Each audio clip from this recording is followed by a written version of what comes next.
Sir ఒక భార్యాభర్తకి గొడవ అయినప్పుడు అప్పటికప్పుడు జరిగిన ఆ గొడవ వీడియో కానీ లేదంటే వాయిస్ రికార్డింగ్ చేసుకొని కేసు ఫైల్ చేయడం జరుగుతుంది. ఇది సాధ్యం అవుతుందా? ఇప్పుడు మీరు చెప్పింది ఎలా ఉందంటే, ఇప్పుడు ఒక భార్య భర్త గొడవ పడ్డారు, ఒకరి మీద ఒకరు అరుచుకున్నారు, ఇద్దరు వీడియోలు తీసుకుంటారు.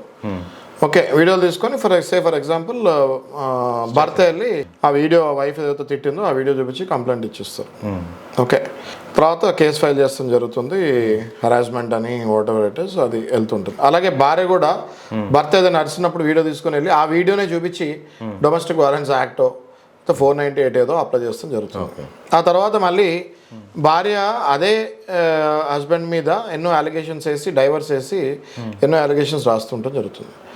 మీరు కంగారు పడి ఏదైతే ఫస్ట్ వీడియో తీసి వెళ్ళి పోలీస్ కంప్లైంట్లో ఇచ్చారో, అప్పుడు ఏదైతే ఒక్క వీడియో చూపించారో ఆ ఒక్క వీడియో ప్లస్ మీరు ఏదైతే కంప్లైంట్లో రాశారో అది చాలా ఇంపార్టెంట్ అవుతుంది.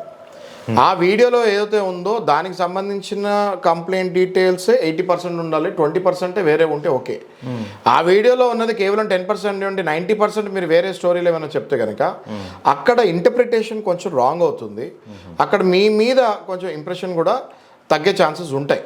అంటే మీరు అబద్ధాలు కూడా చెప్తున్నారు అనే భావం కూడా రావచ్చు కోర్టుకి. కాబట్టి మీరు ఏదో ఒక్క వీడియోనో 2 వీడియోలను రికార్డ్ చేసుకొని వెళ్ళేసి ఆ వీడియోని ప్రూఫ్ లాగా ఆ స్పర్ ఆఫ్ ద మూమెంట్లో ఆ హీటెడ్ మూమెంట్లో ఓన్లీ ఆ వీడియోసే పెట్టి మీరు కంప్లైంట్ ఇస్తాం తప్పు. మీరు కంప్లైంట్ ఇవ్వండి, మీరు పూర్తిగా ఏం జరిగిందో చెప్పండి, టార్చర్ ఏం చేస్తారో పూర్తిగా చెప్పండి. కానీ ఏదైనా ఒక్క వీడియో ఉంటే ఆ ఒక్క వీడియోను చూపించి ఆ వేరే కంప్లైంట్స్ అన్నీ ఇవ్వకండి.